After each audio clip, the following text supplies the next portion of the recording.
Hi there, I'm G, and welcome to Cozymeal Studios. Today we are making gluten-free pumpkin bread. This moist and flavorful gluten-free pumpkin bread is the perfect autumnal treat.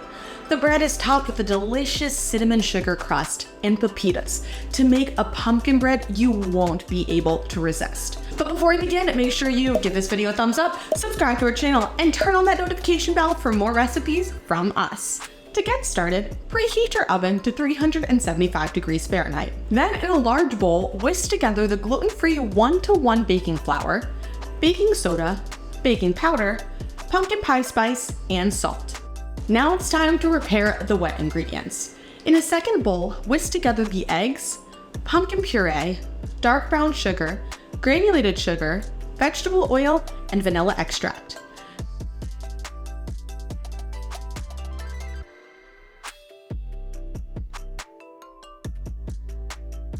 Then pour the wet ingredients into the dry ingredients and use a silicone spatula to fold the batter until combined. Set that aside, and in a small bowl, mix granulated sugar and cinnamon.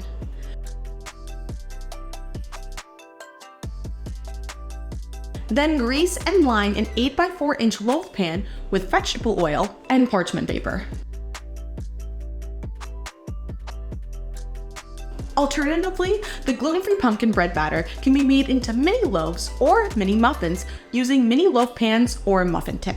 Just be sure to adjust the baking time so that it's shorter. Now you can pour the batter into the prepared loaf pan and sprinkle the cinnamon sugar on top. Then top the batter with the pepitas. Feel free to swap the pepitas with your favorite chopped nut or seeds such as pecans, walnuts, or sunflower seeds. Bake the loaf for 55 to 65 minutes at 375 degrees Fahrenheit or until a toothpick inserted into the center comes out clean. Then let the loaf cool on a wire rack for about 15 minutes before removing the bread from the loaf pan and letting it cool completely. And all that's left to do is enjoy. If you want the full recipe, then check out the description box below or head to cozymeal.com/recipes, where you will certainly find this recipe and so much more. Make sure you hit that like button and subscribe for more recipes from Cozymeal Studios. And I don't know about you, but I am so excited to see what is coming up next. See you again soon.